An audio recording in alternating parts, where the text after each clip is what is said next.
All right. Deadmanstome podcast with your hosts, Mr. Deadman, Becky, and SK. How are you doing? How's it going, Becky? How's it going, SK? What's going on? Well, you know, I kind of got in trouble with the judge when I was on jury duty this past week. Oh, yeah? What happened? At the very end, he came in to shake everybody's hand and tell them thanks for their, doing their civic duty. And he started handing out these certificates to everybody, personalized with their names. Thanks for doing your thing that you'd be arrested for if you tried to skip out on. Yeah. And I called it a participation trophy. And he was not very happy with that. No, I'd imagine not. That judge probably printed that out. I mean, he probably spent extra time in the morning to get that out there. I'll try. He did not. The bailiff did it. No, the bailiff probably didn't do it either. The secretary probably did it. That's probably true too. The bailiff's not doing any printing work. What? Man. Well, so what? He didn't invite you to like a cuddle party? How do you know he didn't? That might be the thing. You turned it down. Oh, speaking of which, we got a guest here. What is this? Is it Bill Frank? Bill Frank or Frank Bill? Frank Bill. Frank Bill. Okay. I feel like there's a name missing. Yeah. This is like the first and middle name. What's the last name? Bill's the last name. Bill. Really? Like that seems suspicious to me. It's like a well, it could be like a pen name? An alias. Yeah, an alias. Yeah, pen name, an alias. God. Yeah. Hmm. I mean, is that your real name, or I know we're just busting balls over your name, but yeah, that's real. Oh. Yeah, that's cool. Named after my father, Frank Bill. All right. Well, are you a junior then? Yeah, I'm a junior. Cool. Oh, Junior Frank. That would have been a great introduction. We got Junior Frank over here. Frank Jr. Oh man. Lord. Sorry. I was. What are we gonna do with you? The reason why I do this with my guests because I was horrified as a child when my dad used to call me Jessica all the time. He'd wake me up, flashing lights, wake me up in my room. Time to get up, Jessica. Time to get up. So that's why. Did he that's really? Yeah. It's true story. So that's where that comes from. Okay, that's where that comes from. Anyway. So you just are passing along your personal trauma to everyone you meet. Paying it back. Yeah, paying it forward. A lot. Yeah. Paying it forward. Anyway. Still working at your anger we issues. have to deal with. Gotcha. Yeah. Oh, the hanger issue is the whole other story. Jeez. The other night, when SK was talking about moms that kill, I was like, Jesus Christ, all these moms, they sound a little bit better than my mom. I'm just joking. Oh my God. Can you imagine? You. I'm just, of course you don't, busting. All right. I can say that because my mom's dead. Get your ass whacked, so I mean, Yeah. she loves you a little. Yeah. She does. Just a little bit. And our guest is like, yeah. All right. So Frank Bill, for those who don't know who you are you and what do you do? I'm an author. I guess you call me a blue-collar author. I still work a regular job and publish a couple of books for our Strauss and Giroux. I've written for the New York Times. I've been published in Playboy, Grana, a lot of other places. Plots with Guns, place I started out at, Thuglit, whenever it used to be publishing stories, beat to a pulp. There's a few other college journals I got published in, and kind of worked my way up to getting a literary agent, and then from there got a book publisher. So not that it was that easy, but it kind of went in that random order. Okay. All right, that's pretty cool. So you got published in Playboy? That's really cool. Yeah, I've been published in Playboy twice. Did anybody read the article? Really don't have any idea. couldn't tell you. Did you read the article when it came out? Is what I want to know. Yeah, it was the first 3 stories in the book of short stories.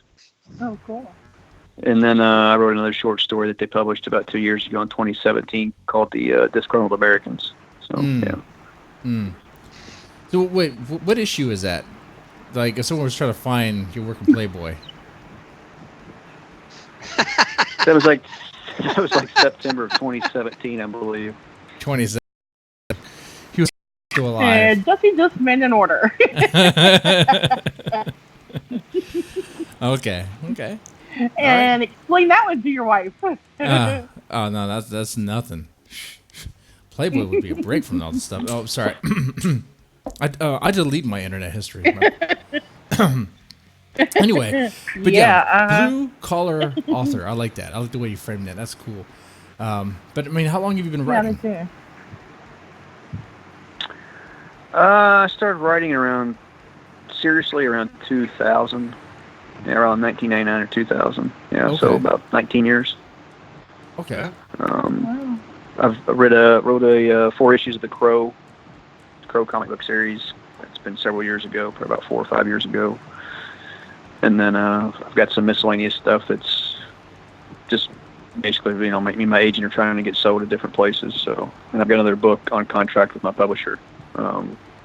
I have no idea when it'll be out. We haven't even started on edits or anything with it. So, and then I have 2 other books, manuscripts, I should say, with my publisher also. They're under consideration. So.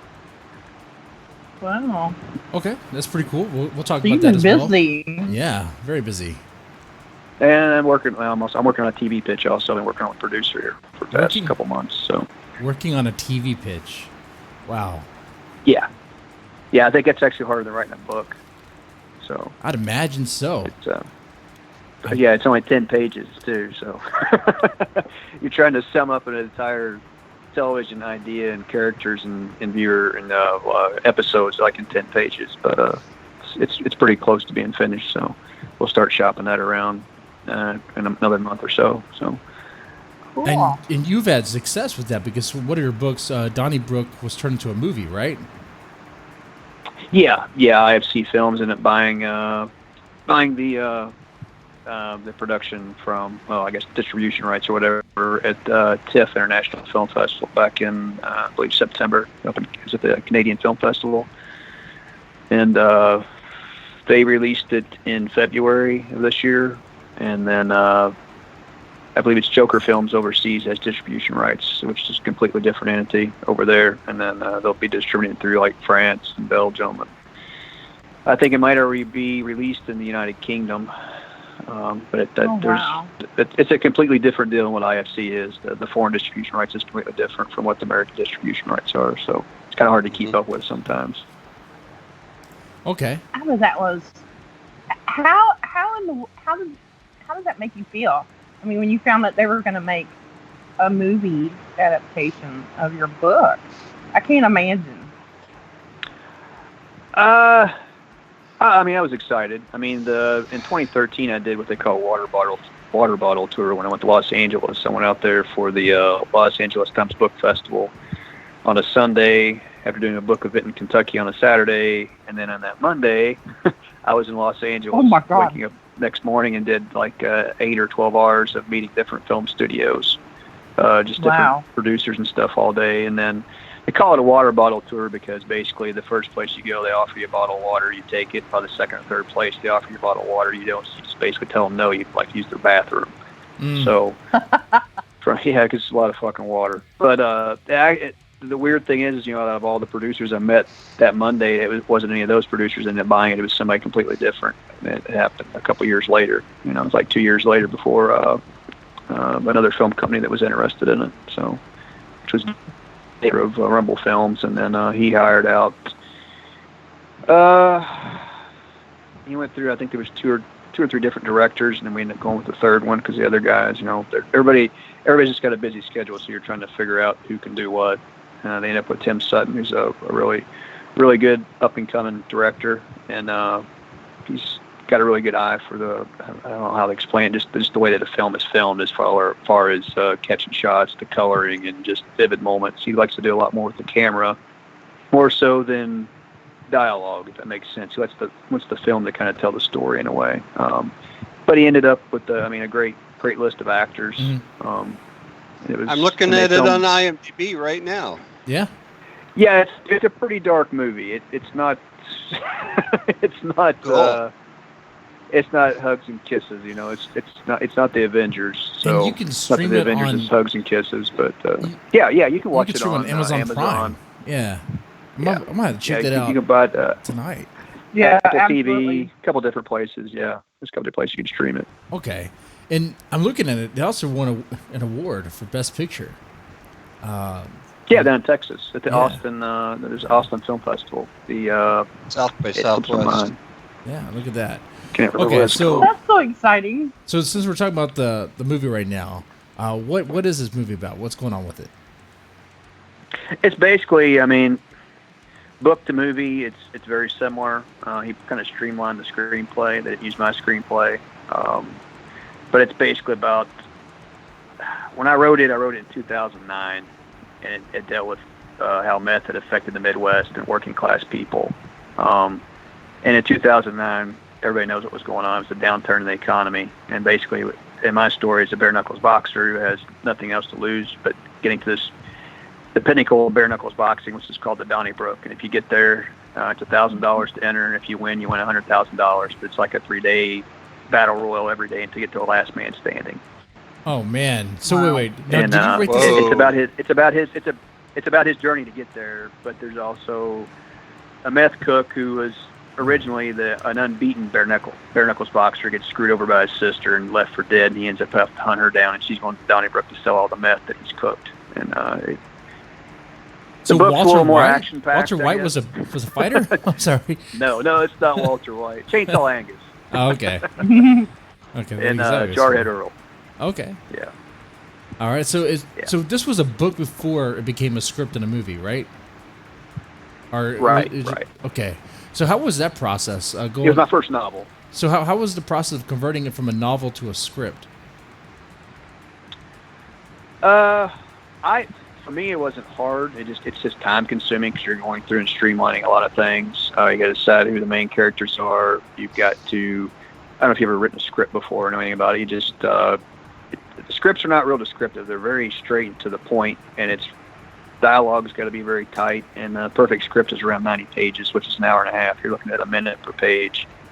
I think my first draft was, let me think here. It's pretty damn long. It's like 120 pages, I think, and kept whittling it down with my film agent. But we shopped that around for a while, and the producer that ended up buying it my guess, I've never really asked the question, is that being a director, Tim had always written and directed all of his own stuff. I guess 3 films he pretty much paid for himself. And created his own budget and everything. So basically, he adapted his own script off of my book, and that's how that went. Yeah, I could have taken it or leave it, and I took it. So Okay. Okay. And then the subject matter, man, I have a Was bunch of there questions. any part Oh, of that? sorry. I'm what's sorry, that? go ahead. What's that? Oh, sorry. Was there any part Go ahead. of that? Was there any part of that when he did it? When he wrote No, he didn't it, ask made any. the movie? He didn't ask anything from me. No. But was there anything that you would have liked to have seen done differently? Oh yeah, Because I know a lot of books. There's a Chinese and movies- hitman in the book. I'd love to have seen him in the movie also, because he's a debt collector for these people who've been getting their drugs from they're getting prescription drugs from a CVS, or not CVS, but from a pharmacy guy who owns like a town pharmacy. His parents did, and he's basically skimming different types of drugs that would have the ingredients for methamphetamine, so it makes it more pure.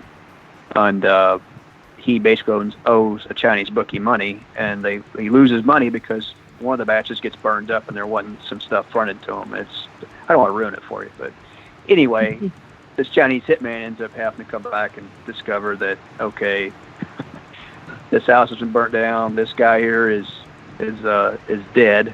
So now he's trying to figure out who killed him and who took, who owes him money and all this other stuff. So it's his name's Fu.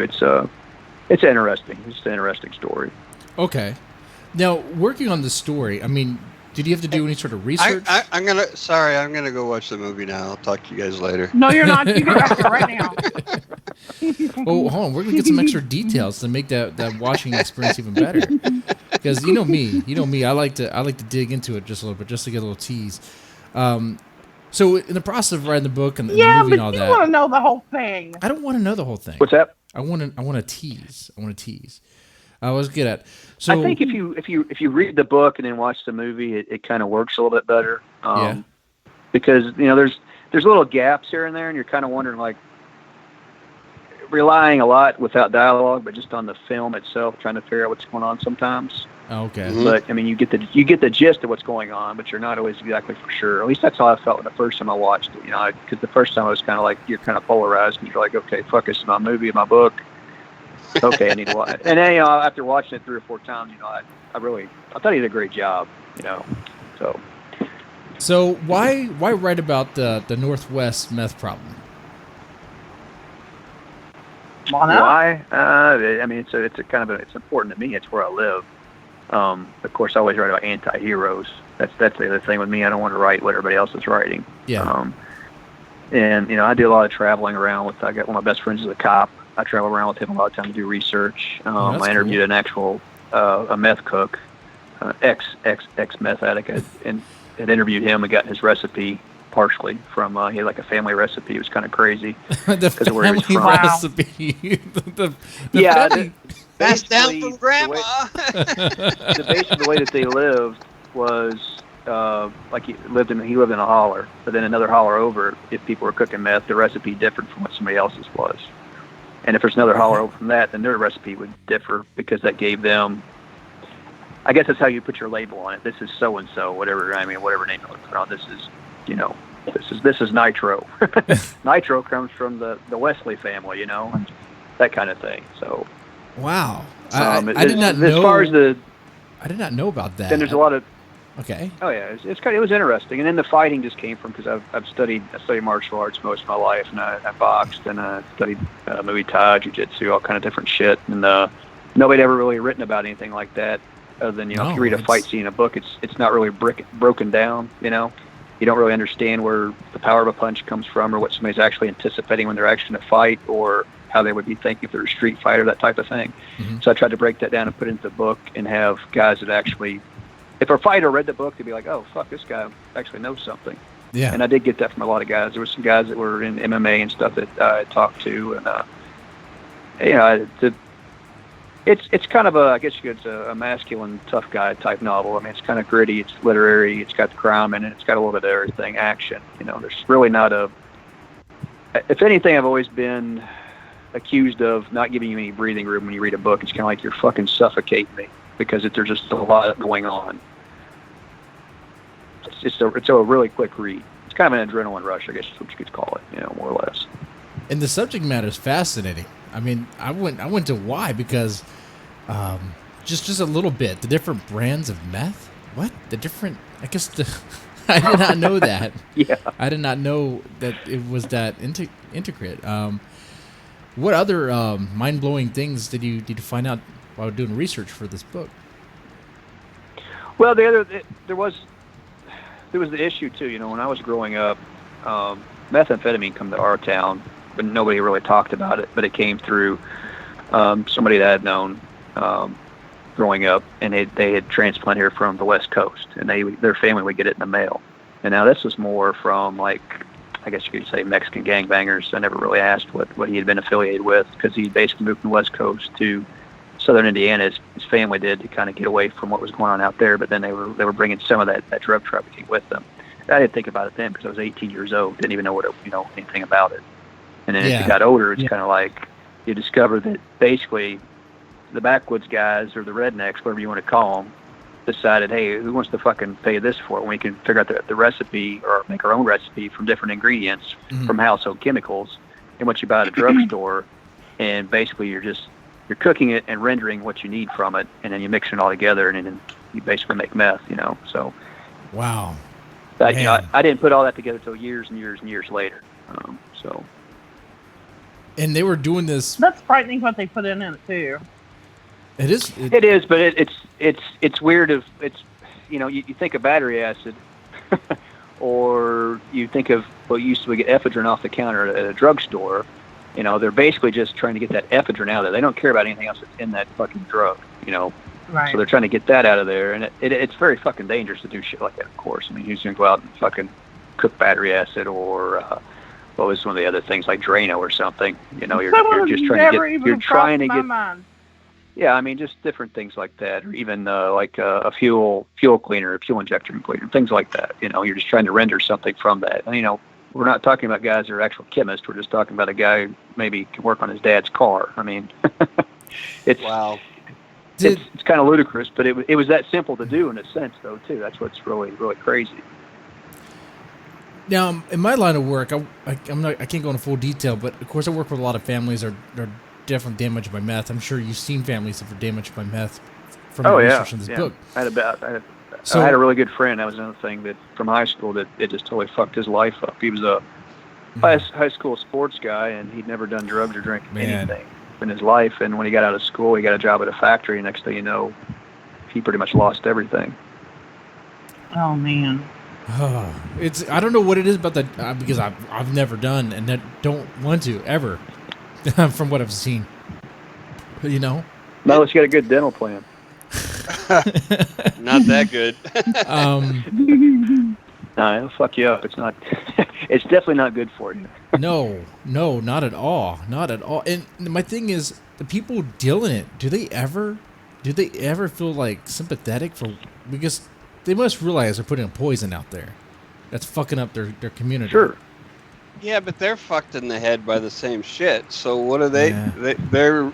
Their judgment is out the window. I mean, these people were originally they were actual people. It's one of those things where the guys, and I don't think marijuana is a gateway drug, but it's one of those things you have guys who are going to try to drink booze. They're going to drink marijuana in high school. The next thing you know, they're trying cocaine. The next thing you know, they're trying meth. And sometimes, depending on their state of mind, it totally gets rid of some neurons up there. Next thing you know, they're hooked to it and they become an addict, you know.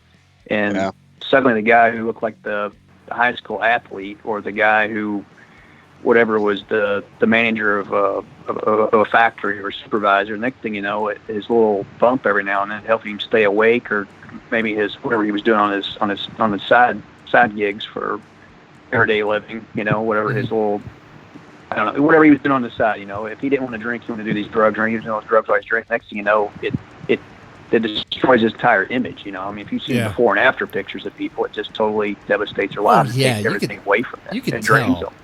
I mean, meth face is a thing, it's man. sad. I mean, it's sad and it's horrifying. That's one of the things I wanted to write about, was just to show something from an area that hadn't really been written about, and show it in an up-in-your-face way, you know. Through my own voices, and make it interesting at least too, you know. Man. So, what's a holler? Just to be clear. Yeah, what is a holler? Lord, SK. Like it's basically like a country back road, and it's the holler is just like an area where it's just been hollowed out off the side of the road, more or less. You know, it's like a creek or something's ran through there, but there's no running water really, unless it rains, maybe. Like very similar to a valley. Kind of like a valley, or a valley, but it's out in the middle of nowhere. Yeah, it's very rural. A holler. Very rural and a lot of trees and a lot of nothing. Okay. Hey, right. Wait a minute. And a lot of time, you know, when you have water that washes through there, you'll see where people are throwing tires out, and, you know, washing machines and everything else to get washed down through the holler. I mean, it's just something I've seen growing up, you know. Yeah. It's maybe it's a Midwestern thing. I don't know. Probably. Yeah, I'm in the Northwest. We don't have hollers out here. Okay. But you have a valley. You know what a valley is. We have lots of valleys, and we have lots of creeks and streams and shit. But for some reason, no hollers. Basically. Yeah, this would be more like a dry stream, basically.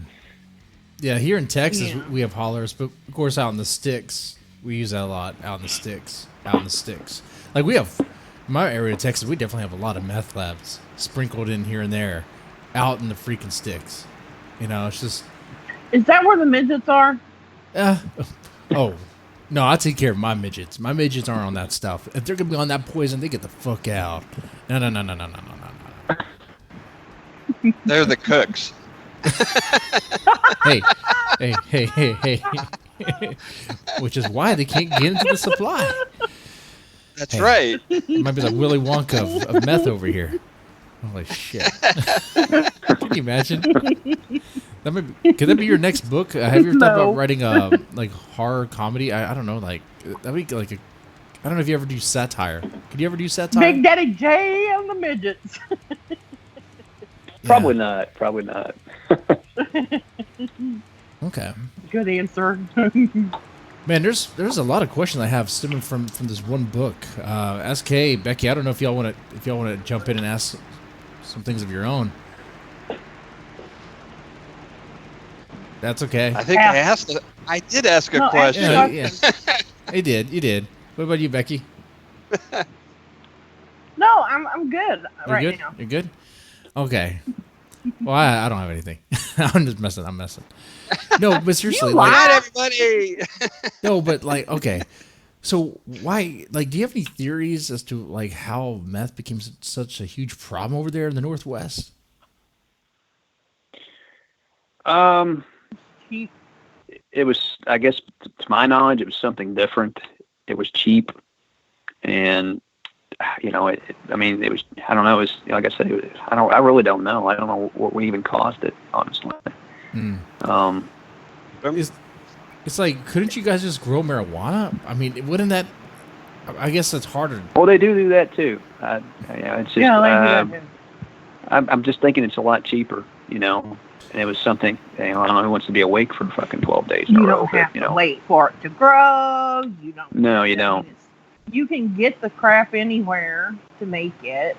I mean, think about it. Well, you could. It's You could. cheap. They Well, you buckled down could, on that, yeah. which I always, I had a pet peeve with that. I mean, I don't know how you work at a fucking pharmacy, or not necessarily a pharmacy, but like a CVS or Walgreens or even a Walmart, and not notice that when somebody comes in and buys 10 fucking boxes of Sudafed, Yeah. Right. who doesn't point that shit out? Because what happens is the consumer, you and I, who actually, when we have a cold, now we can't get as good of a product as we used to get because some jackass wanted to make something and nobody paid attention to it. Yeah, brought and it to their manager. it completely stopped meth production. I'm so glad it was done. I know, right? Yeah. Right? Yeah, it did. So now every Yeah. time you go to buy something, you get carded, and they want to keep track of what you've bought. It's really not fair to the consumer. I mean, it always It really pisses me isn't. off. Not that I ever, The laws only punish the law-abiding. sure. That's true. That's usually how it There's goes. There's truth to that. And there's also documentaries that show, or at least hint at, that the pharmaceutical companies were aware of course they're aware of what the product is being used for, but they don't really care because they're making money. They're making a lot of money, so they're just like, okay, big deal. People are buying our products, Pretty Yeah, much. it's pretty sad. It's pretty sad. It is. Okay. Now that's like the negative side. I mean, I know bare knuckle boxing. What's the upside of meth? Is that where you're going? Well, the upside is you stay up No. forever. You stay up forever. No, but Donnybrook. I'm trying to think. Oh, okay. Bare knuckle boxing. Well, that's pretty intense as well. Fuck, man, you're gonna get fucked up. How extensive is that in the real world? What's that? Bare knuckles boxing? Yes. I don't know. I really couldn't tell you. I used to Did you study have to do martial- research for that? No, I based it off of just me studying martial arts and teaching and sparring. One of the name Donnybrook actually comes from an Irish fighting festival they used to have in Ireland back in the 1800s, and it was kind of like a fair. So it was called the Donnybrook Fair, basically. Of course, the Irish would make Um, a fair around fist fighting. Where Of course, people they would have this festival and get drunk and then get a little belligerent and things. And there's actually a place in Ireland called Donnybrook. So, Well, that works. That makes that's where the sense. name comes from. So, They just formalized what they do every weekend, right? right. Drinking. Drinking and fighting. Hey, let's have a big drinking and fighting festival. Yeah. I love that. Good on the Irish. I love that mentality, man. That's great. Okay. So wait, have you ever? I mean, do you personally have much experience? Like, you said you studied MMA. Like, you've experienced MMA. From age 11 till about 18, I studied Taekwondo. I had a black belt, and then from age 18 till about 30, I studied traditional Chinese martial arts. And then in there, doing that, I was teaching too, and then I ended up breaking off from that, and I had trained in Muay Thai for about 6 months to a year, off and on. And I had a buddy who was actually a boxer. I used to work out with him a little bit. And he also studied jiu-jitsu, and I dabbled in that a little bit. And then there was some Jeet Kune Do schools and Wing Chun schools that I traveled around to off and on until I got the writing bug, and I quit training and started writing. Okay. And the only thing I do now, I power lift and I run a little bit. I've done some different trail races, so about a 50K and a 50 mile, and a couple of 15Ks. So Okay. it's just Okay. That's cool. yeah. Not into martial arts training anymore. I mean, about 20 years experience doing that, so couldn't do it all. All right. All right. All right. Let's move to some of the books you've written, because I mean, you are the blue collar author here. You have an agent as well, a literary agent. You have a lot of material out there. I know you also work and you write. I mean, Right. Are your books, is your writing, is it like, would you describe yourself as successful? Yeah, I guess so. I mean, I've got viewership, a readership, you know, so fans and that kind of thing. But the thing with writing is it's you almost have to have a book out every year. I mean, really, you got to stay on top of it. And whenever you get a book contract, you don't get all that money doesn't come to you at one time. It's all split up into you sign a contract. You get so much up front for the book, get so much done when you get edits done, and you get so much when the book comes back out, when it's released, that kind of thing. Then you have foreign rights and things like that when it sells overseas to another publisher, it's published to another language. So it's just one of those things you have to. You basically have to get a book out every year, and then, of course, there's TV and film. You try to do whatever you can do with that. I've got a film agent and I've got a book agent, so. I mean, you got stuff working for you. I mean, and of course, there's a lot of writers that listen to the show, and a lot of them are trying very hard to make it. So when they hear someone like you, I mean, you have a literary agent, you have a TV agent, or you have your stuff out there. Your stuff was even published in Playboy. So they're like, oh, I'm sure they're curious. Like, is your work, is it paying the bills? Is it helping out? Oh yeah. Okay. Yeah. Yeah. Okay, that's good. We don't go into logistics, but yeah. You don't have to. You don't have to get the numbers. It helps out a lot. I mean, yeah. Okay. And how do you balance it out, like between your day job and writing? I work night shift, so I'm fortunate there because I like being up at night. So when I'm off, I pretty much keep the same hours. I work 12-hour shifts. I work 6 to 6, 6 night, or 6 in the evening to 6 in the morning. And I do 3 days. I get 3 days off 1 week. Work 36 hours. Get 48 hours off. Yeah, 4 days. That's not 48 hours, but I'm thinking all days of work here. I work 48 hours 1 week. I get 3 days off, and I'll go back and work days, 36 hours, and then I'll get 3 days off. It bounces back and forth. So I get 3 and 4 days off every other week. Are you a firefighter? Because that's the kind of it's very similar. They do similar kind of hours, right? Yeah, it's very similar. No, I work in a factory. Okay. It's paint additives basically. It's what makes paint adhere to a surface. Oh, okay. And, I've been there for 24 years. It's just it's really hard to walk away from a job where you've been there for 24 years, and it pays good. You get benefits, and I get a lot of vacation time, and I get a lot of days off. So it's no not need a bad to quit job. that. Yeah, no need to.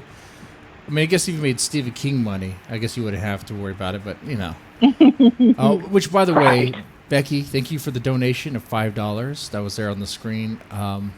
If you feel compelled to, you don't have to, guys. But if you want to, the link's there on the screen. So just to let you know.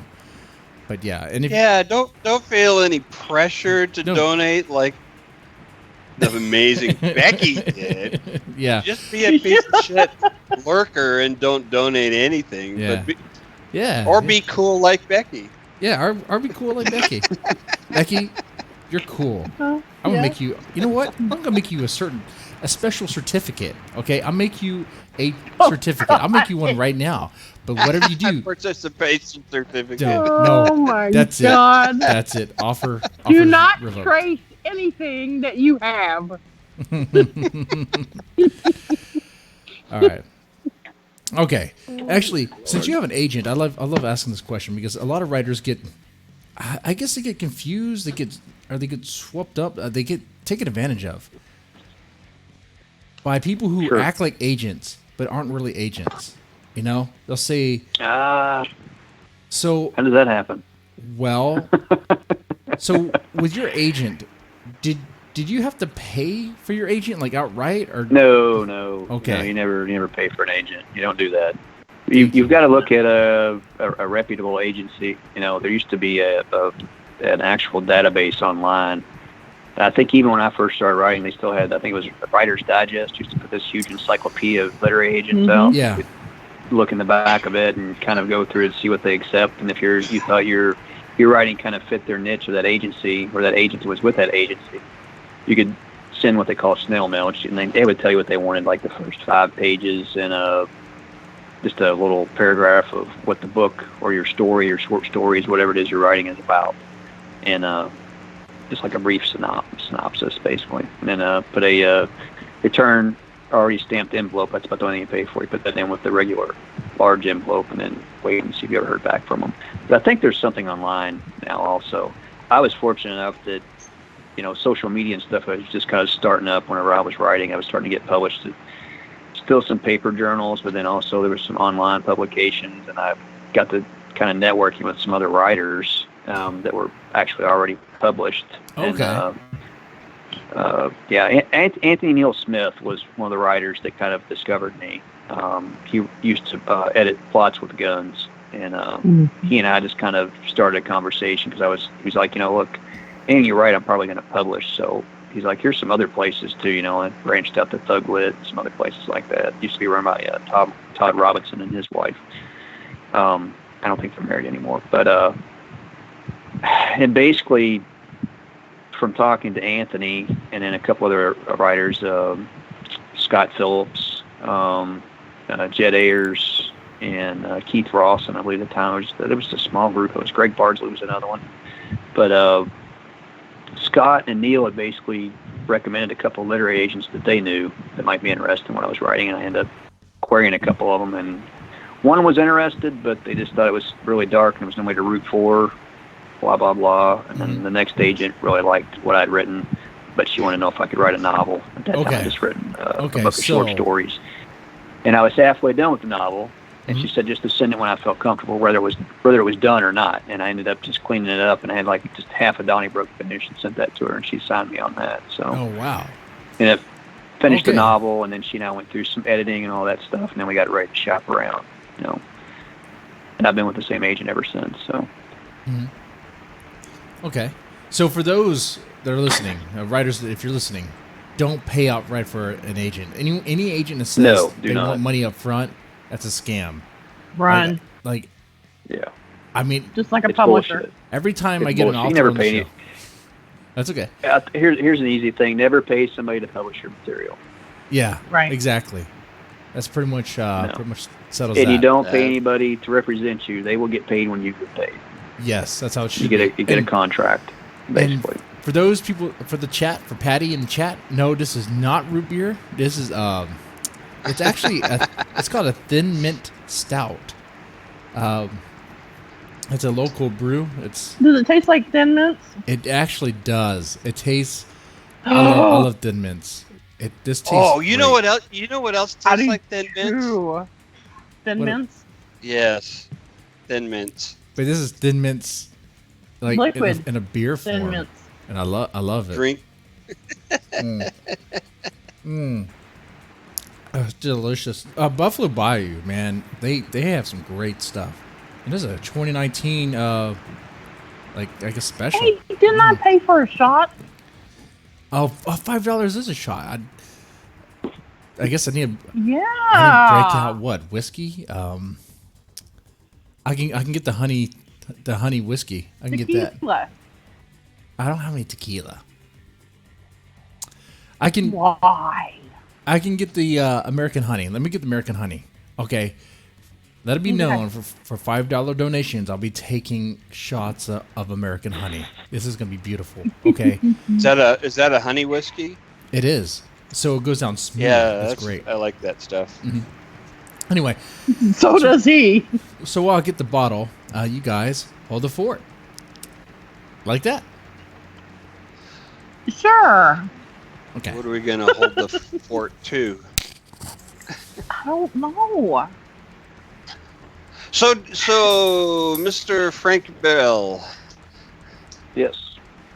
were you involved at all in the film production of Donnybrook?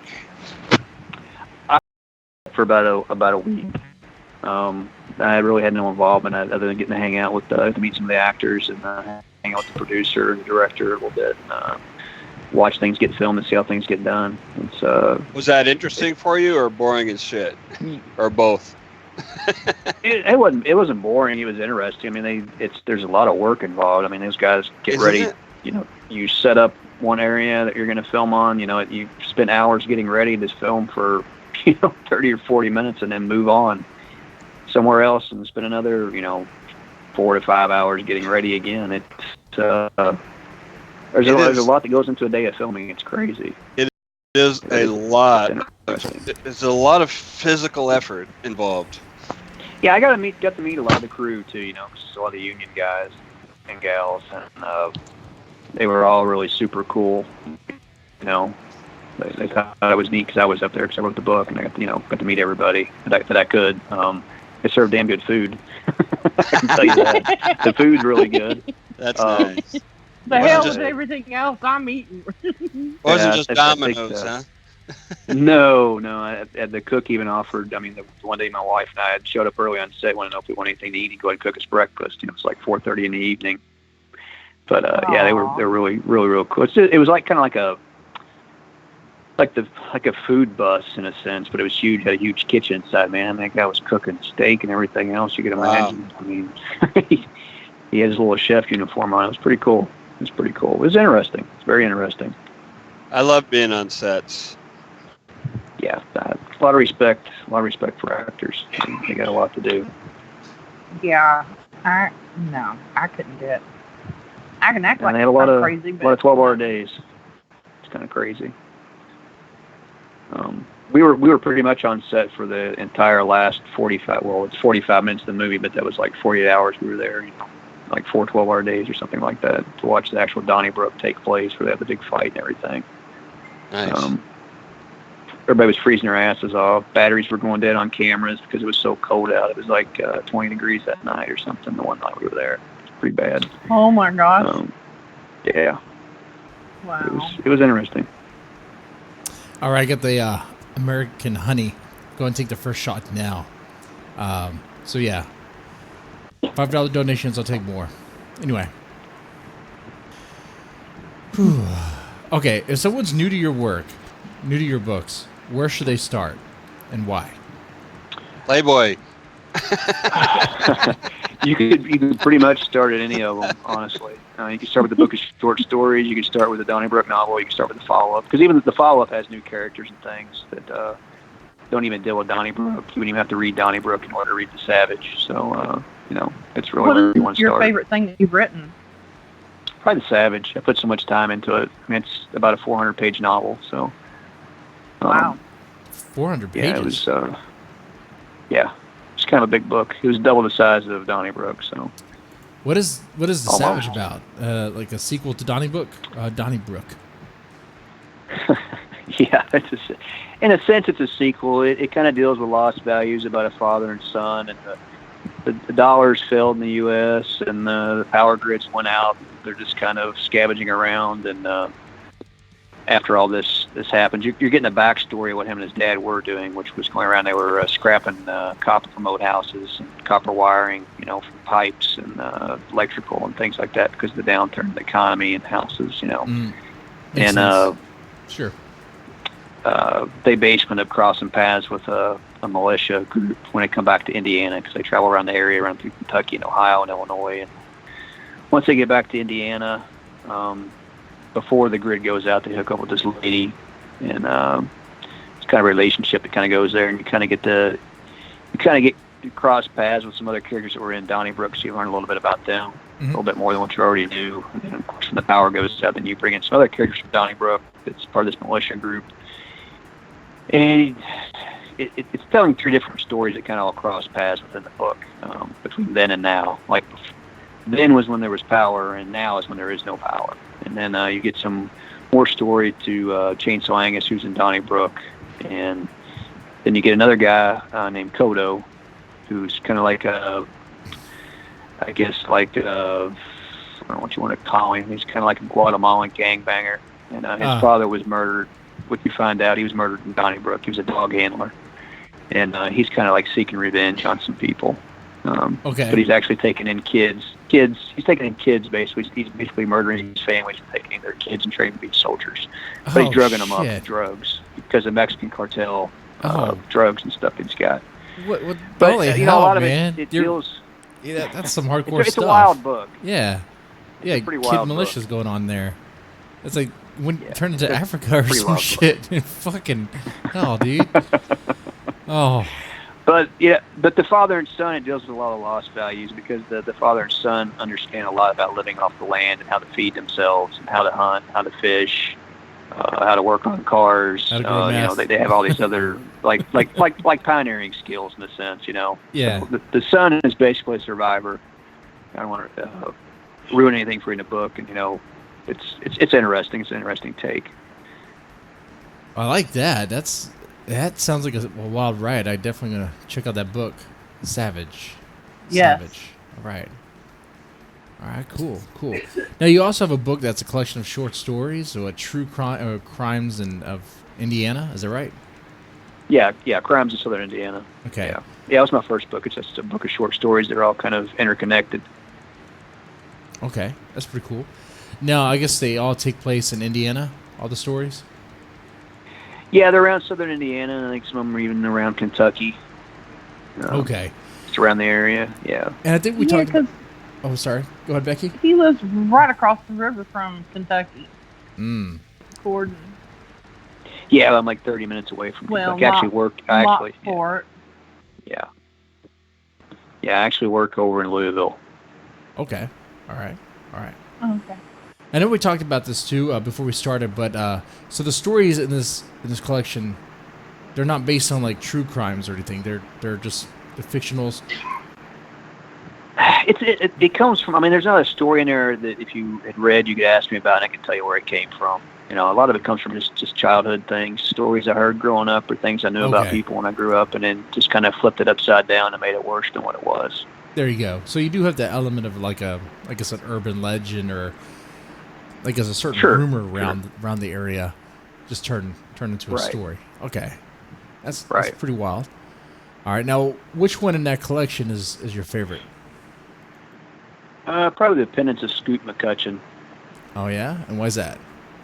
Yeah, that's a knuckle dragger.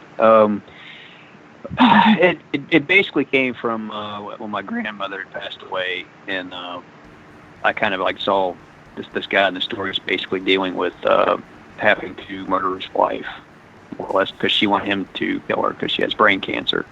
And my grandfather dying of brain cancer, but I'm trying to actually remember all the stories. That's but pretty hard it stuff. Is really yeah. I mean that's just kind of where I pulled from when I wrote it.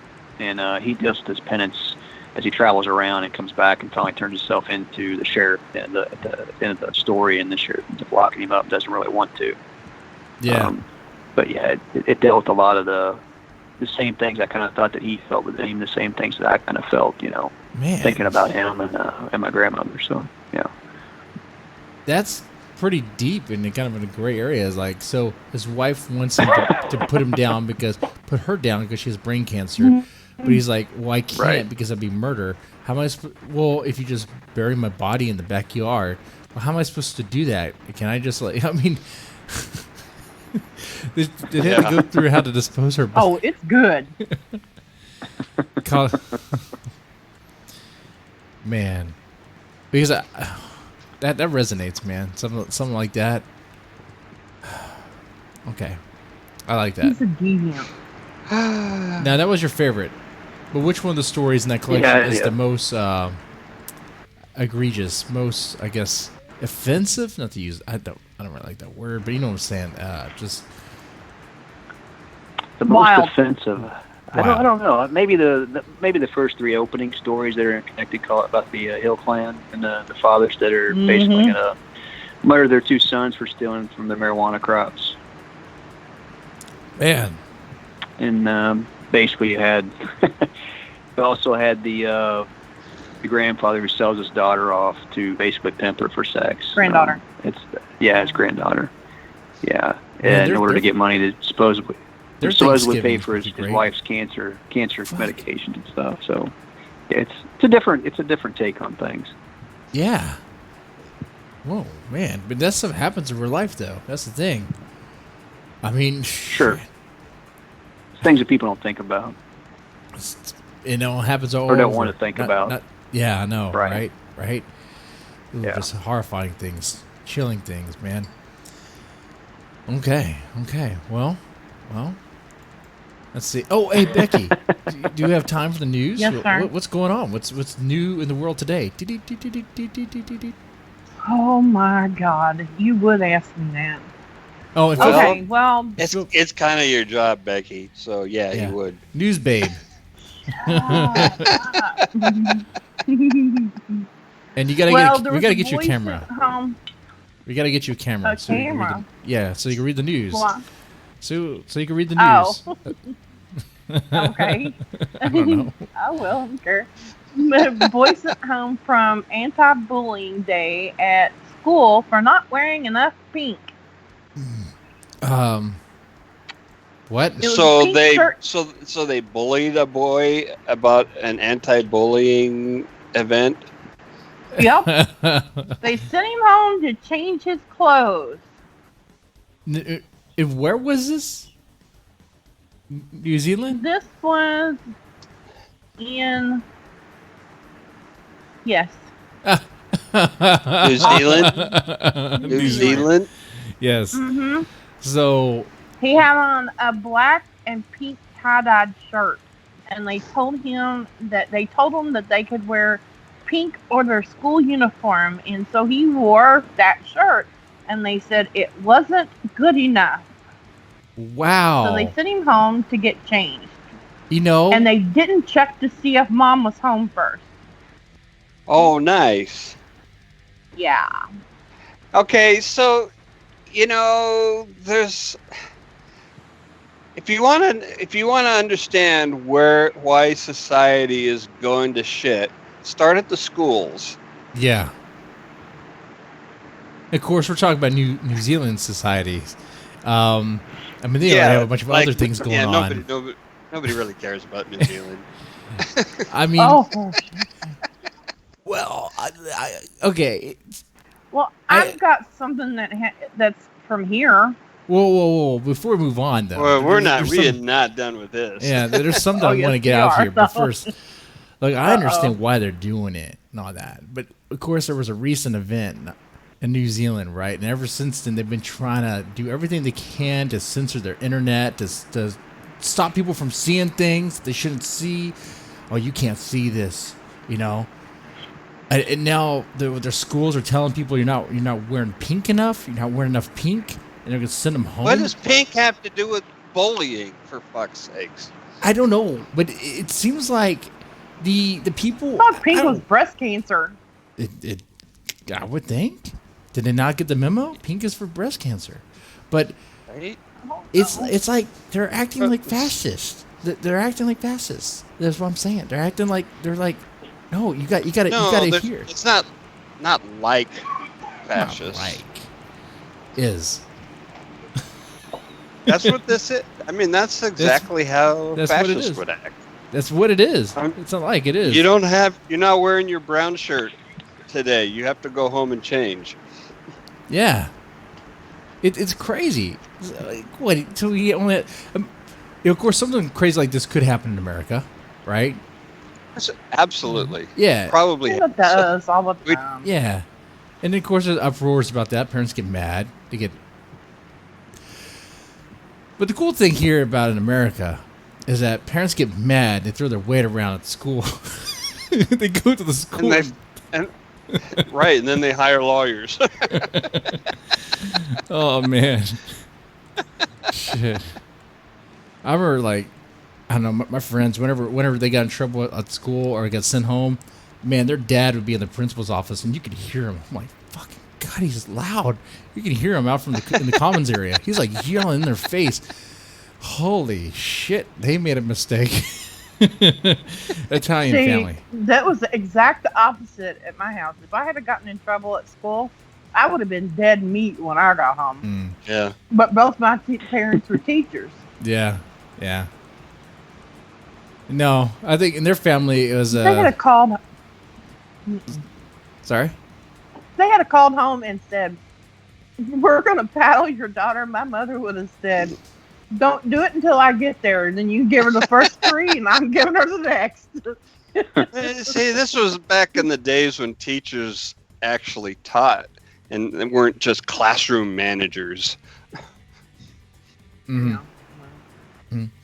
I think in my friend's situation, both their parents had like blue collar jobs, if you will, and they were tired of dealing with the stupid shit. The school can handle some things. Just do the fucking job. And what happened that day actually is understandable. I think what really pissed them off that day I'm thinking about is the bus missed them on purpose. Like the bus just drove past their house. What? Yeah. So, and this happened multiple times, I guess, because I guess the kids weren't ready at the right time, or whatever. But the bus drivers changed their routes. They do change their routes every now and then. They're not. I don't think they're supposed to. But sometimes they'll be like, "I'm going to start from this end, or this time they'll start from that end." They do that. What? And so it's not really the same time every time. So the dad got pissed off. It's like, you want to penalize us for the driver making a mistake like that when it's really on you guys. That's not how he said it. He said it with a bunch of yelling, with a bunch of fucks, with a bunch of motherfuckers. He's throwing out there. Italian, Mexican, no, you don't fucking piss him off. And you can get it. An Italian, Mexican, that's a hell of a combination. Yeah. Ooh, man. Oh. Wow. Okay. All right. So now, wait. Hey, Billy. Hey, Bill. You wanna chime in? You got something? Frank. Frank. Sorry. I don't have any kids. I don't know what to tell you. Okay. Just wear more pink. Wear more pink, kids. Jesus. One more pink. One Yeah. more pink. Yeah. I bet they didn't send any girls home with it for not wearing enough pink. Yeah, I guess so. No. Just I don't know. pick on the boys. And How and many is it? boys do you know that have pink shirts? I Yeah, know, right? That'd be, I don't have a pink shirt. My son doesn't have a pink. No, You I don't- definitely I need don't want one. those. I need a pink shirt. Damn. Why not? I guess so. I guess, sure. I'll get a pink shirt. I'll make a pink Deadmanstome shirt for me, and I'll buy it. There you Yes. go. I will make you one. Great. For bullying day. Yes, for bullying day. Yes. All right. What's the next story?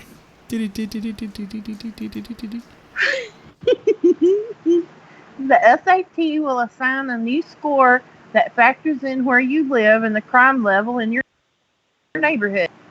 That's stupid. So when your children go to take the SAT now, not only do they have to worry about what kind of score they get, they have to worry about where they live. Now, would you please explain to me what the hell that has to do with anything?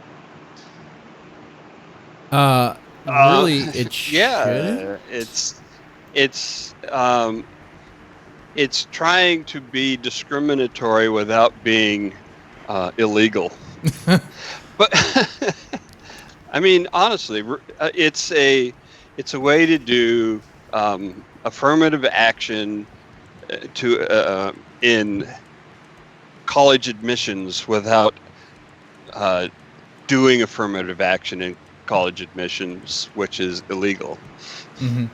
So in other words, that just means Well, that they kind of do, a though. student that gets a good SAT and applies to Yale can look at that and go, "Oh, they're from the Bronx. We don't want them." No, they do want them. They do want them. They give them extra points, and they do kind of just they do discriminate. With SATs, I know what. Okay, based on your race, Harvard is being sued by Asian students for being excluded. Yeah, because if you're Asian, you have to work twice as hard for being too smart, basically. Yes, yes. And it's not just Makes Harvard. no fucking sense. It's not just Harvard. And for having a family history of working hard. Damn you people. I mean, and being smart. But the problem isn't just Harvard, but Harvard does have a huge problem. Don't get me wrong there. Well, I'm just pointing out that they are actually being sued right now. Oh, they're being sued, but this practice is shared with a lot of other colleges where if you're Asian, you have to work twice or thrice as hard as everyone else because, well, as a race, you guys just do well, even though the bracket is Asian, which includes what? People from Japan, China, the Philippines, whatever. But it's like, that isn't, why does it even matter? So what? If you know what? You know who loves that the ACT is doing this? The SAT. Yes. Mm-hmm. They do. The SAT loves that the ACT is doing this shit because all of a sudden they're getting more kids taking their test. Mm-hmm. Mm-hmm. And here's the dirty little secret that neither one of them wants you to know. You don't have to take either one to get into college. You don't. I have not taken the SAT. Oh my God. I never took either one of them. Mm. And if you say that shows, then we're not. No. No, you're fine. You're good.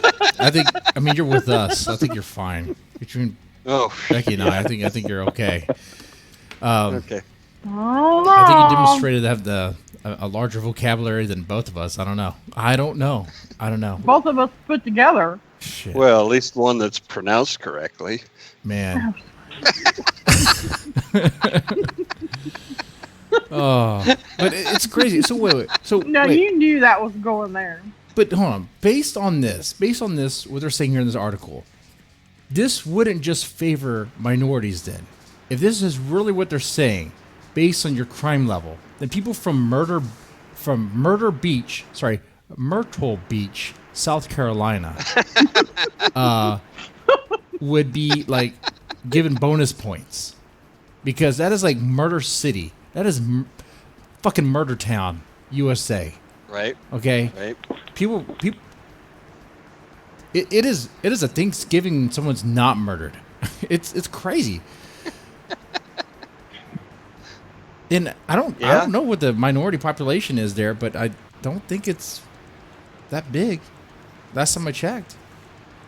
So yeah, I guess they should just go. They would get their bonus points on the SATs. Big whoop.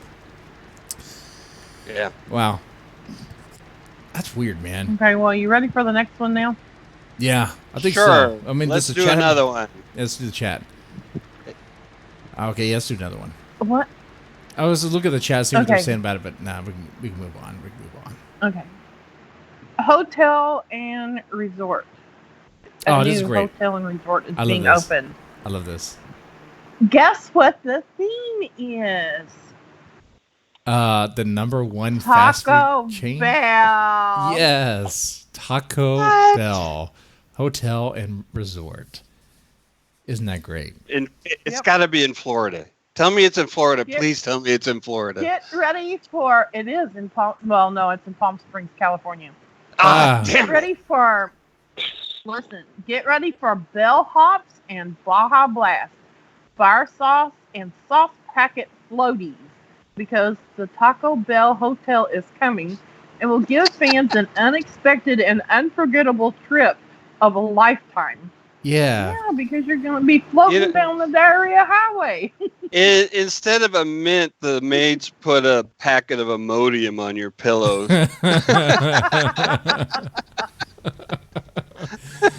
Hey Frank, would you stay here at that hotel? No, no. Sounds like a shitty. No, I'm a Taco Bell fan. Okay, well, if it was a McDonald's resort, No, I no, wouldn't even know. I wouldn't go to McDonald's either. Burger King resort. No, Ah, man. no. You know, They even have In and Out a Resort. not to miss. Oh my God. The White Castle. Oh, They Whataburger even have a actually sounds Taco good. Bell not That's to an even miss shittier town. gift shop. No doubt. They have a They have what? a gift shop. A gift Who shop. has A a gift gift Gift shop. shop. Who does? The Taco Bell hotel. They have bikinis inspired by sauce packets. Who the fuck is wearing that? No one's fucking wearing that. I got it. I It's a want new pictures. line. I gotta It's a Google new this. line from Forever 21. No, Forever 21's in on this. Oh my god, you know some fucking hipster white girls wearing this shit. Sorry, that's what it Fashion is. lines to weddings in Las Vegas. Yep. I just wish I had been sitting in a chair in the corner of the board meeting when some They asshole would've goes, thrown you you through know the what window." this company needs? We need a hotel. I'm like, are you drunk again, dude? Yeah, but that doesn't mean I'm wrong.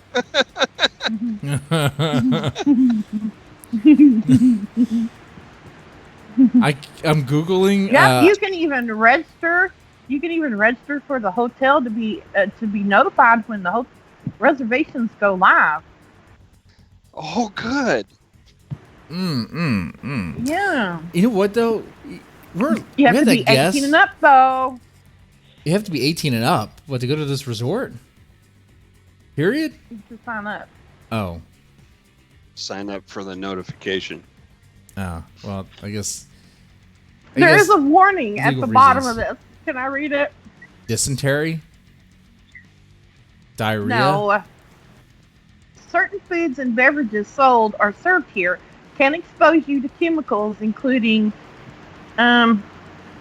acrylamide in many fried or baked foods and mercury in fish, which are known to the state of California to cause cancer and birth defects or other reproductive harm. Yeah. Well, who doesn't have a little mercury in to them? the state of California, that's like saying not much, really, actually. I mean, if you live in LA, the air you breathe is fucked anyway, so. Everything causes California cancer. Yeah, you just live in California, you probably have cancer.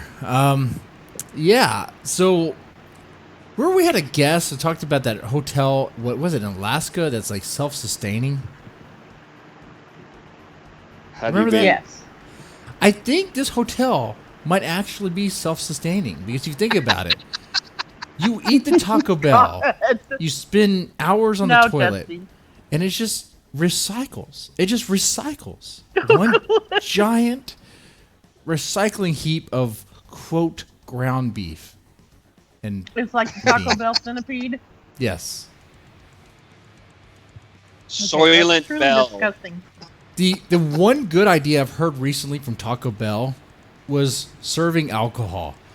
Because the one thing that would actually make Taco Bell that's what you want to do good? is get drunk and have the shits. Because you might, well, it's already going to happen, Becky. It's already going to happen. Kind of, sort of. Look, because if you combine beer, and it can't be some like $8 beer. It better be some cheap fucking beer, okay? Beer, margaritas, and then fucking Taco Miller Bell. Lite. Yeah, right? Bush. Yeah, make a Bush. Make a Lone Star. Olympia. I don't even know what the fuck that is, but I'm laughing because I think it's probably low tier. Yeah, it's a local beer. I mean, they went out of business for a while, but I keep saying Milwaukee's best. Oh yeah. Oh, that's bad. That's bad. Oh man, Bush beer too. Yeah, no, that's just what you want in your restaurant is a bunch of drunks that somebody farts and shits their pants. in your dining room. No, that no, is not a good actually, idea. that's what you want if you add like a washateria next to it. Did you just shit your pants? Come on down. Let's wash your underwear. You know, I don't know. Just No. just jump in the pool. Oh, God. What do you think that chlorine's Maybe, for, maybe people? instead of a washer tier, you should just sell underwear. Oh my god. Their It'd pools could be horrible, It'd be man. like a car wash thing, but for people. You just sit in this lounge chair and you go through this car wash process. Frank, hey Frank, you got anything? You got anything, Frank? I got nothing. I'm not a Taco Bell eater. So. Do you? No, but do you? You don't even have to be. Yeah, it's okay. Sometimes I ask guests, "This is baffle you? Have you seen something? Have you heard of things like this? No. Heard things like what? What's that? Like this craziness? Taco Bell hotel and resort. Seems a little odd to be the lab. I can't imagine it, but that's beside the point. Yeah. Nothing surprises me anymore. So Oh no. It didn't surprise me either. All right. it won't Becky. get my money. Put it that way. Oh no. Move on. Yeah, there's one more. What's that? Oh, more? There's more? There's one more. Yeah. Well, let's put it this way. This woman punched her boyfriend and in the dick. And it burst. What? Yep. Oh, It She went to plumps her when you punch ex-boyfriend's house. it. I don't think I Well, should be it laughing. burst. No. I don't think you should be either. His She went dick. to her ex-boyfriend's house. He Okay. showed up around 1 a.m. and she was inside. She demanded to know where he'd been, and she started hitting him. He told her to leave and shoved her towards the door. Time out. Back up. But Back up. wait a minute. Wait. Hold on. Just to Okay. clarify something. She was at her ex-boyfriend's house? Uh-huh. Why the fuck was she there? They're not boyfriend girlfriend anymore. I don't know. You weren't They supposed to be didn't there. Tell me that. Trespassing first off. Okay, I'm sorry. Go and resume. Yeah. Okay. So She she's inside the house. started He came she home. started committing violence on him. Yes. Yeah, So- and then she started hitting him. He told her to leave, showed her the door. But on the way out, she landed one more punch squarely to his groin. And she hit him so hard that his junk burst. Don't want to get too graphic with the details, so we'll just say she hit him squarely in the family jewels. So hard that one of his jewels fell out. You don't Became have to be any more graphic, unmounted. Becky. We already got the picture. His fucking nutsack busted. It ruptured. Like a An pinata. ambulance took him to the hospital, but we haven't seen any updates yet. He probably wants to be Jesus. put She down. was worried when she realized the extent of the damage. She faces charges for reckless endangerment, simple assault, harassment, and felony aggravated assault. I'm taking a shot for this guy, man. Man down. Yeah, And, yeah, you know yeah, what? yeah, Here's the thing. And SK, you're probably with me She on got this. to hit Becky, him pretty hard. oh, pretty hard. Captain Marvel strength, ma'am. Right in the fucking Yeah. groin. She probably used her purse. Fire Brie Larson. Hire her. She's Captain Marvel. Fuck. Okay. She started the whole fucking thing. She was at his apartment or place, whatever. She She went was to at this his house guy's. and went in. She went there to start a fight. She went there to start a fight. There has to be And- much more to this I story. need more whiskey for this. Oh my She- god. you mean that she's crazy? Well, that's beside the point. We know that. I mean, it's very obvious. Yeah, it is. It is very No, obvious, I mean, gentlemen. but If why you- would you go to your ex's house? because she's Her ex. crazy. Why do you care? She Because went to- she Okay, wants well. she wants a fight. Yeah, she. She Couldn't wants. she punch she- somebody else? Well, she- apparently not. She thinks for some reason she has some sort of pull in his life. Okay, she thinks that she should be the Well, woman she in this didn't have life. pull, but she sure did have a punch in it. Yes, she did. Yes, she did. And you know what, How hard would you really have to hit somebody? gentlemen, listen up. Maybe our fighting expert has some opinion on how much force that would take. Yeah, Mister Bill, how much force would it take to rupture a nutsack? A lot. Yeah, I would think a lot.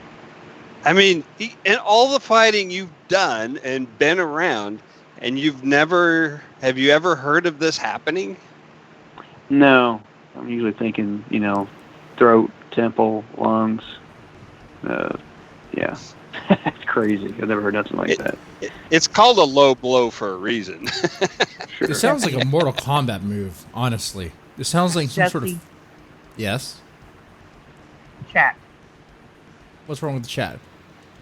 Oh. Look at the chat. Oh, I see him. Man, what the fuck is this guy? This James H.L.?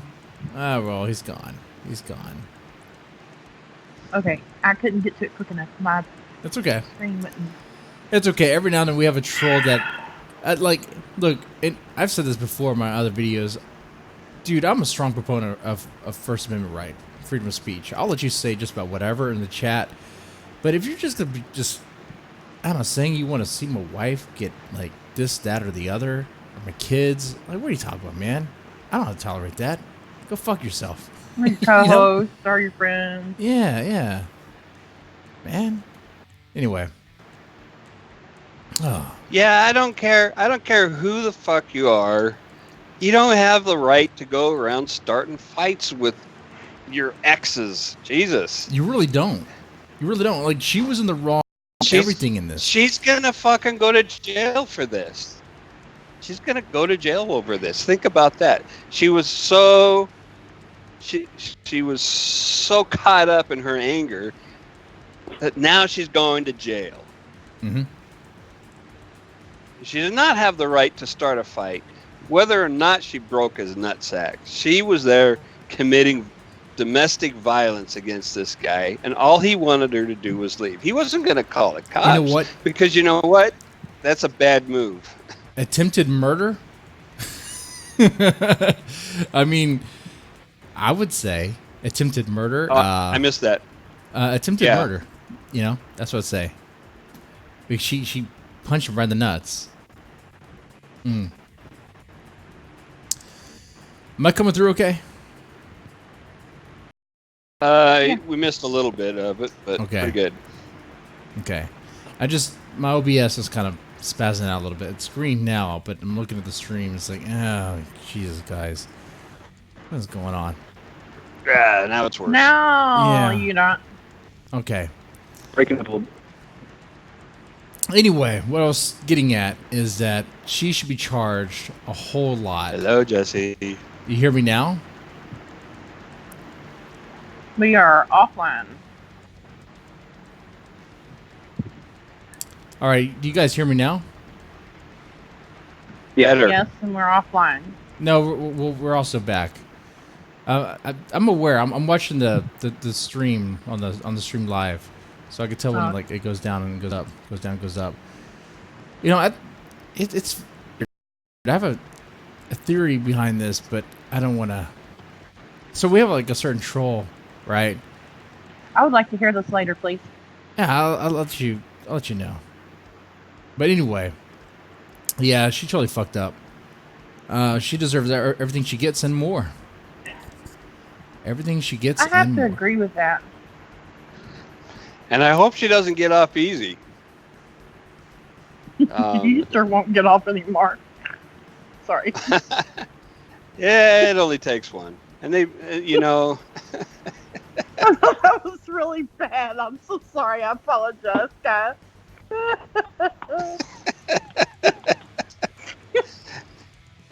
But you know, as well as I do, that I'm a girl and I'm a Southerner, and I fought it, and it just came out. So that's what she said.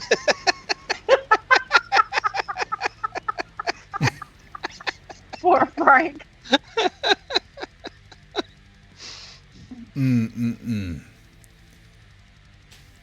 All right, all right. Yeah, because we're buffering.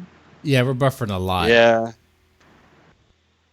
It's okay though. We're towards the end, and keep in mind every time we do this, I record.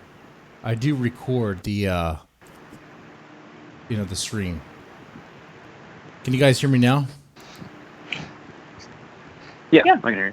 Okay. You really need to upgrade that 56K modem. You know, Well, I want you to ask him the question. what is your favorite horror Yeah, movie? the question. The question. What is your favorite horror movie and why? Favorite horror movie? Probably Texas Chainsaw Massacre, the original. Yes. Ooh. Classic. Yes.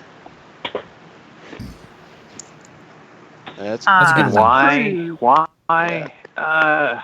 Man, I don't know. That was just one of those movies I watched as a kid that just kind of always Mm-hmm. that and first Evil Dead. I mean, there was something about those two movies when I was a kid. The one was horror movie, and the other was kind of like a horror comedy. It was really, I don't know. It was really cool. And because where we live, you could actually really have seen Texas Chainsaw Massacre. Yeah, it happening. was somewhat kind of realistic. I mean, I know the guy, what was the guy who wrote and directed? Tome Hooper, supposedly, kind of pulled from like Ed Gein. You know, I'd read about Ed Gein as a kid too. Psycho, I never really watched. I've never actually seen the original Psycho. But Texas Chainsaw Massacre, just as a kid, just kind of stuck with me. It was kind of haunting. Some people like it, some people don't. I think it's one of those movies you either love or you hate. There's kind of a knockoff of it that I thought was really well done. Was High Tension. It was a French film. I really enjoyed it. Oh, I don't think I heard of that one. You've never seen Yeah, High it's Tension? That's a good, too. really good psychological fucked up movie. Yes, it is. Yeah, I enjoyed that. Enjoyed that a lot. You know, just the style that it's filmed in, the I guess the cinematography more or less. But yeah, it's a really good horror film. Cool. Yeah, you need to see that, SK. You will Brutal. like that. It's very brutal. It is but it's very good. It was well. You know, if But it's there's got also- subtitles, I'm not all that good at reading. There's not a whole lot. There are subtitles. There's not a Yeah. whole lot. They released it in the U.S. so because it done so well overseas. Cool. Okay. There's an action type horror movie called Frontiers that's really good too. That's pretty awesome. All right. Got to It's, check that out. Very intense from beginning to end. So So, what is your all-time favorite movie? all-time favorite movie? Boy, that's a tough one. I guess somewhere between Pulp Fiction and oh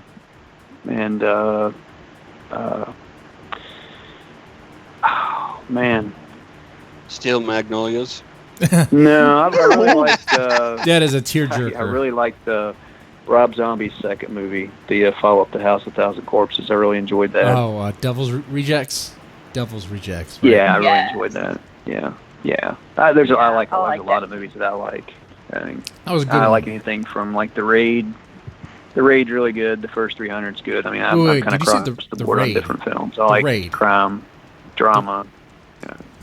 Okay. Yeah, The Raid. The Raid, is it The Raid Redemption, or is The Raid and The Raid Redemption two separate movies? Are they two different The movies? Raid? Yeah. There's a Raid 1 and a Raid 2. Yeah. So, I didn't know Yeah, this. Raid Redemption that's the first one. That's the And first then one? the I Raid thought- 2 is just called the Raid 2. Oh, yeah, it is? Yeah. Okay. Yeah, Raid Redemption is actually the first one. Okay. Yeah, Because that particular actor, the guy who's the main guy, he's been in a lot of really, really good movies from, I don't know if I'm not for sure what area that is. It's over in Asia. I don't know. I think it's the Philippines maybe. I don't know But either. he's just made some really wild, over the top action films over there. It's The insane. Raid is insane. But I Yeah. became aware of The Raid after watching... But there's an entire genre of films that follow the Raid that are very similar, and they're just like right. I mean, they're just crazy, man. They're just nuts as far as action and stuff goes. They're really good. And like, so what do you think of the latest Dredd movie?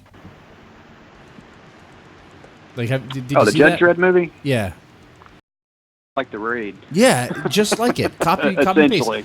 I did not even know that. Yeah. I love that movie. I was like, man, this is finally this is a Dread movie. And then I realized, wait a second, this is the raid. Just reskinned for Dread. I'm like, fuck.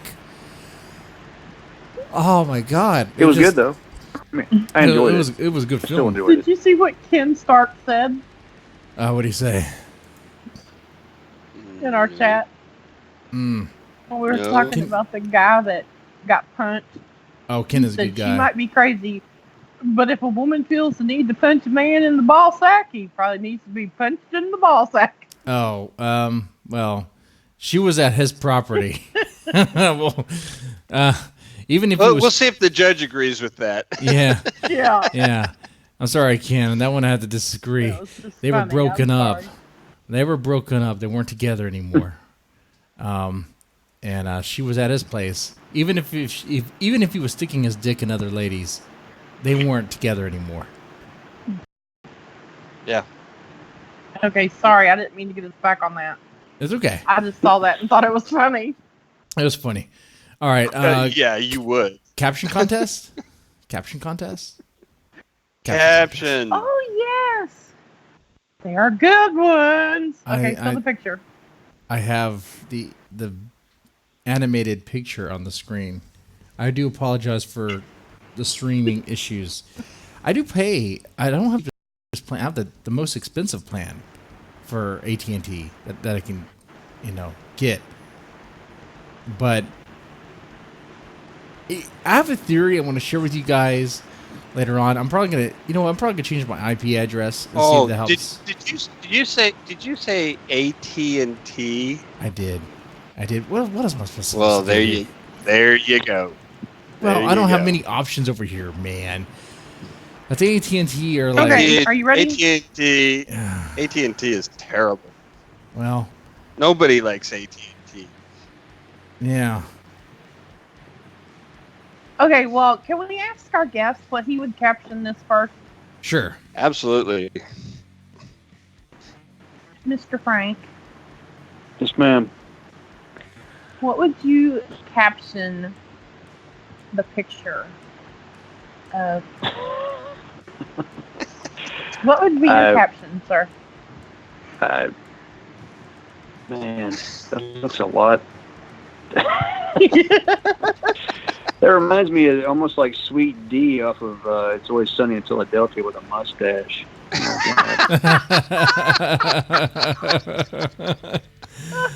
Oh, But I like it even him. has We're keeping him. it's kind of got that Joe Dirt thing going on too. it does. Uh-huh. I like that. I like him. We're keeping With the him. dress. And legs. Yeah, I like Funny. that. I like that. Very funny.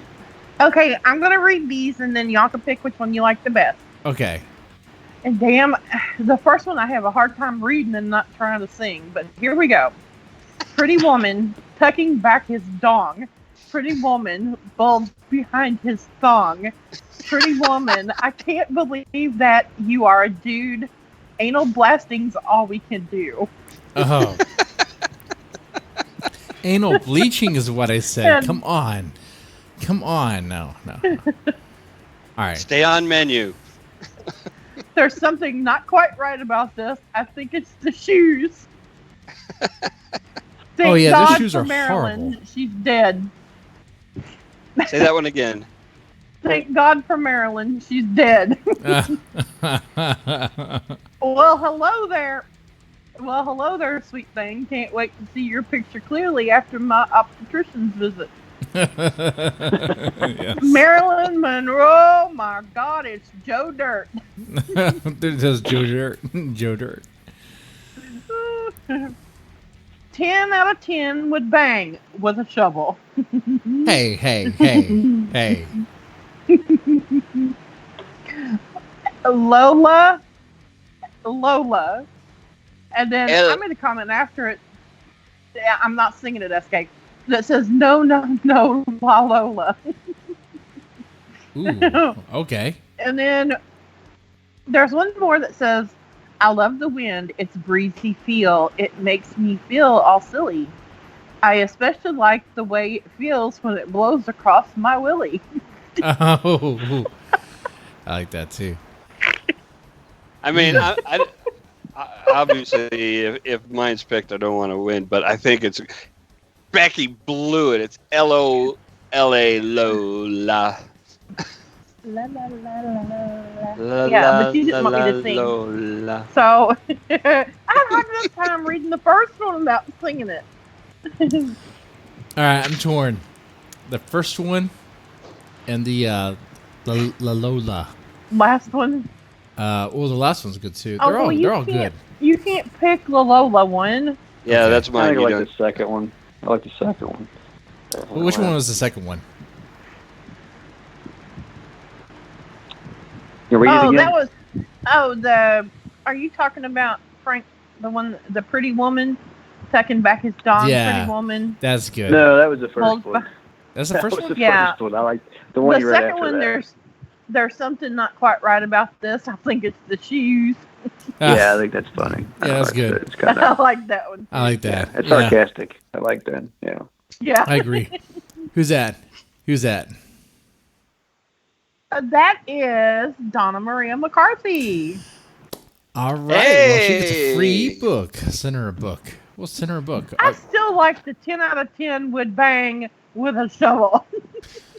Well, that's not what their dad Pretty said. good too. I'm sorry. That was Sean Hupp. Well, Sean Hupp might need to be asking. I'm sorry. Can't. A gentleman doesn't kiss and tell. At least not the gentleman I kiss. Sorry. I'm just sorry. I'm trying to make this picture sell, Who guys. are you kissing? No one. I'm trying to make this picture sell. Jesus Christ, this is hard for me. Oh man. This is how you know gay's not a choice, because I'm struggling here. The gay jokes. Fuck. Oh my god. This is how Look at this is your how leg. Jesse dresses for the midgets in the basement. Can you imagine if my life was this much of a train wreck? If I actually did this? If I got drunk on like What? Moscato and like, wore a dress and was What do you like, mean, if? if I mean, this is a real step up for you. oh, so like I mean, getting drunk since on you got beer is cleaned not up, good. this- Getting drunk to the point of passing out in the front yard or backyard with a bunch of beer cans around me. What? That's not good. That's not good. The other day, Were you naked? For some Again? people, that's a step up, right? I wasn't naked. My clothes were on. By clothes, I mean underwear. You weren't naked. Your clothes are on. Underwear. My underwear was on. Yes. My son was poking me with a stick, trying to see if I was okay. And I was like, yes, I'm Are okay. you serious? Am I serious, Becky? Am I serious? No. No. Oh, No, man, because oh, your man. wife would not have let your son have a stick that was sharp. My son, She my would have wife, been afraid he would have gotten hurt. my wife would have divorced me if that was the thing. Come on now. Come on. Come on. No, she wouldn't have. She'd have taken that stick away from him and beat you half to death with it. Yeah, probably. Probably. Man, oh man. All right. Well, Mr. Bill, we are coming to the end of this, but we still. I understand that you have a few books that you're working on now that are in the chamber, right? To be released. Yeah, I've got another book with my publisher. It's called Back to the Dirt. It's about the Vietnam War. It's got a lot to do wow. with some research with Holy my dad. hell. He was a Marine in the Vietnam War. Vietnam? And it takes place. Yeah. All right. Well, yeah, you got the golden ticket. If whenever that book comes out and you want to come back on, hop on because I would love to talk about Nam with you. Okay, we'll talk about that shit. Okay. Absolutely. Yeah, just let me know and I'll get you scheduled. We'll see what Yeah. Thank you so much crazy for stuff being we here. say. I promise they'll behave next time, maybe. Yes. That's cool, man. I appreciate Hey, it. man, it's been great having you on the show. It's been a blast. Hey, thanks Guys for in the having chat, me. I thank you appreciate so it. much. And I do apologize for the technical issues. I don't know what happens. Look, I reset the modem this time. Normally things work well. Every now and then something happens. It's like, what can I do? I have every excuse in the book right now that's viable. There's construction in my area, and it's going to be like this for probably the next fucking year. You know how construction works, and I'm not making it up. Yeah. But what can I say? What can I say? It's okay. We love you. I'll take care of some things on my side that I can to try to navigate certain issues that might be a factor, such as changing my IP address and things like that. That might help. I don't know. Every little thing though, I'll look into. And maybe guess what? Dropping AT&T, getting going back to Xfinity. I think it's still owe them money. Show them this picture. Yeah. No. You say no to me, you have a whole other thing on social media. Oh, well. Oh, Don't man. forget to smash the like button and share. That's right. Share, like, subscribe. You guys take it easy. I'm enjoying the chat, by the way. You guys are great. Good chat tonight. Good chat. Don't tonight. forget to buy Frank's books and leave a review. You can That's find right. him on Yes, please. Amazon.com. Yeah, don't be tightwads. Buy his fucking books. That's right. Punish your Yeah, damn it. friends and send them links to the show. That's right. All right. Well, ladies and gentlemen, y'all take it easy. Thank you so much. You too. Hey. Thanks a lot. Bye-bye.